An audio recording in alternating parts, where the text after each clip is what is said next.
are you ripping on me? I'm just here ripping this bong. Why are you ripping on me, brah? We will make America great again.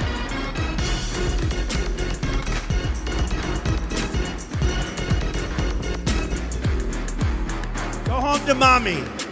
Go home. Bye. Go home to mommy. Go home to mommy. Bullies are underrated. You know, when we had bullies, we created Steve Jobs. We created the Silicon Valley. Those wedgies made your fucking iPhone.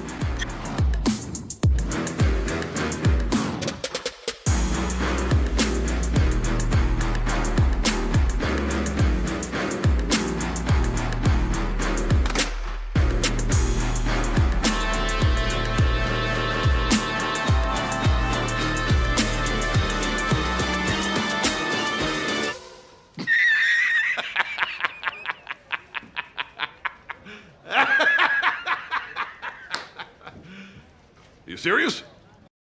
What's going on, everyone? Jeremy here from the Quoting. I hope you have a wonderful day. If you are, make sure that you leave a like on this video. And if you haven't yet, please do click that red subscribe button down below. I know it seems like a pain in the rear, but it does help the channel immensely. And it's basically the only way you'll be able to find my videos because they're never in Google search. Now, Google has had a wide variety of, how do I say, interesting pieces of documentation come to light over the past few years.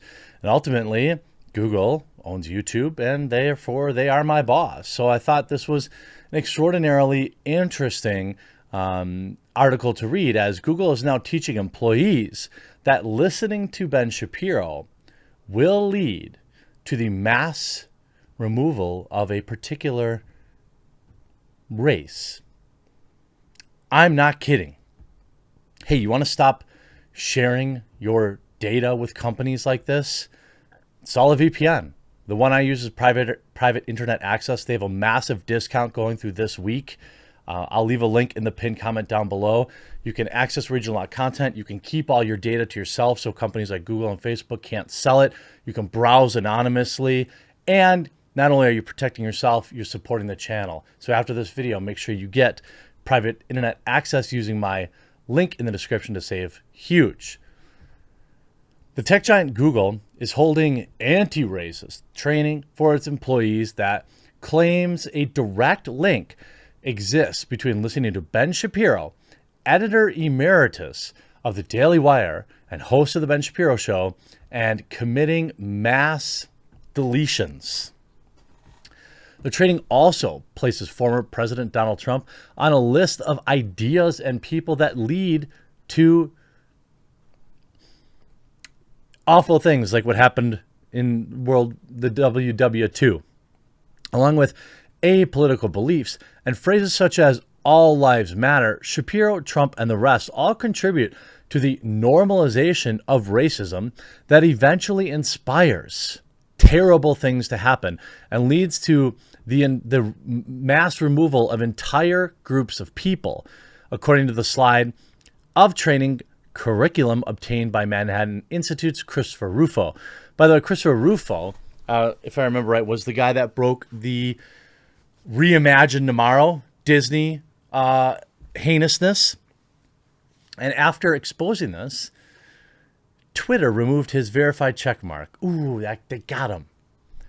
Another graphic titled "The White Supremacy Pyramid" advances the idea that conservative commentator Ben Shapiro is the foundation of white supremacy, and Donald Trump is moving society on a path towards mass removal of people that they don't like. Rufo tweeted alongside with the image of the pyramid. You see, a Google DEI, that's like diversity, something, and inclusion, right?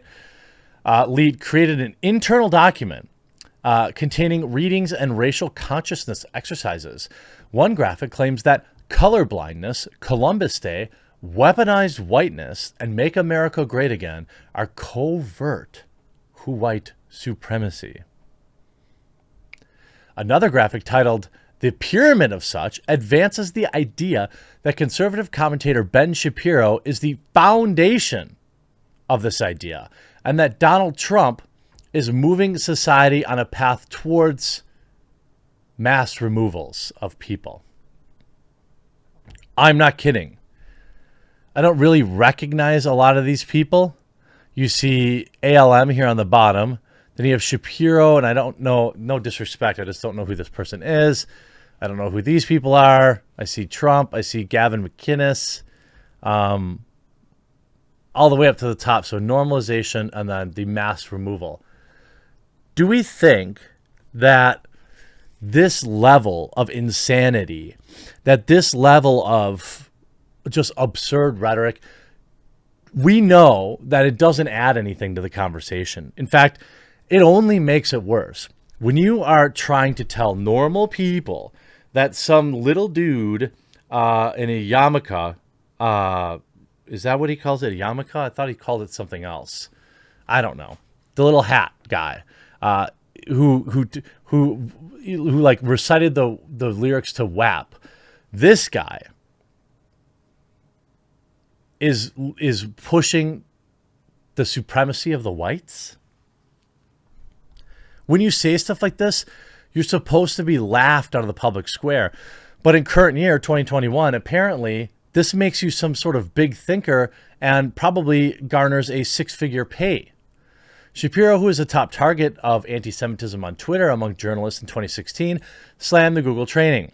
All it would take is one Google search to learn just how much white supremacists hate my work, or how often I've spoken out against their benighted philosophy, Shapiro told Ruffo in City Journal. The attempt to link everyone to the right of Hillary Clinton to this type of thing is disgusting, untrue, and malicious. Well, yeah, we saw this happen. Most people that watch my videos understand what I mean when I say like the Overton window shifts, meaning, you know, liberal. You know, I would have been considered a liberal in 2010. Now I'm considered right of center. Even though my beliefs haven't changed, the definition or the classifications have. When you start introducing this type of rhetoric, it is very dangerous. Let me just connect the dots for you. Everybody is an evil bedsheet wearing Klan member, right? That's the rhetoric that a lot of these weirdos have. Then we normalize punching those people. We say these people are so evil, they must be removed, they must be deplatformed. And then you get weirdos, useful idiots, who go do something insane, who go do something stupid. Like this type of rhetoric literally puts people's lives at risk. And to even try and defend it means that, you know, you are either disingenuously arguing or you don't understand a thing. This type of rhetoric is what makes people think it's okay to walk up behind someone on the street and punch them. It's because it's celebrated.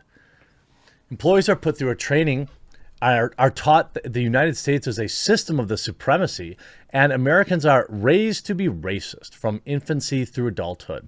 Rufo writes in City Journal that the racial re-education program is based on the core tenets, of course, of CRT, including intersectionality, white privilege, and systemic racism.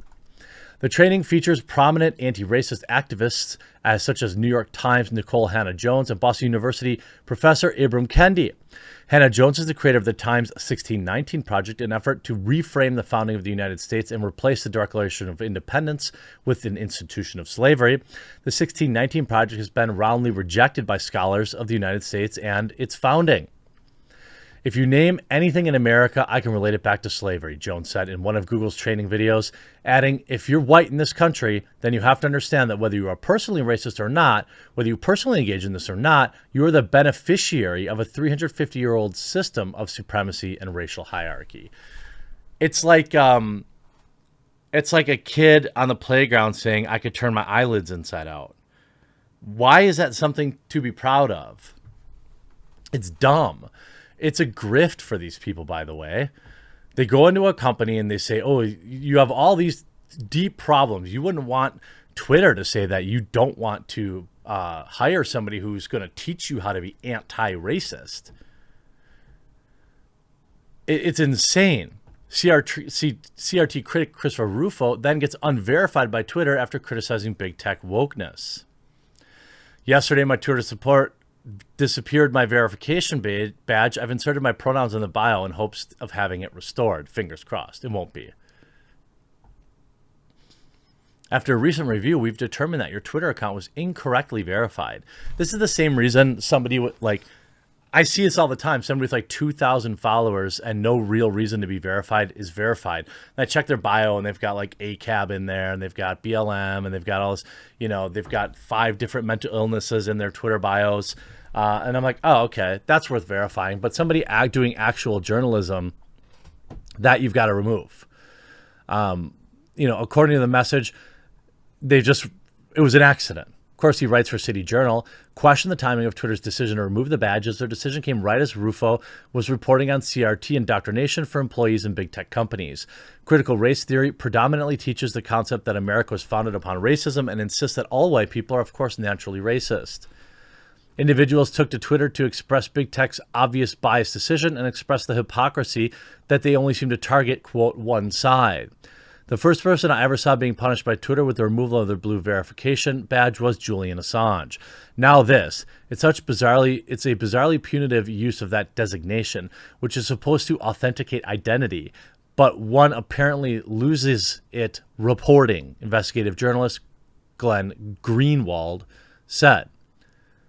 I love Twitter and believe that it could be a tremendous force for good, Rufo told the Post-Millennial, but they have to maintain consistent standards and a commitment to open discussion. Unfortunately, they've shown bias again and again, and while I cannot say for sure why my account was unverified, it raises the suspicion of partisanship.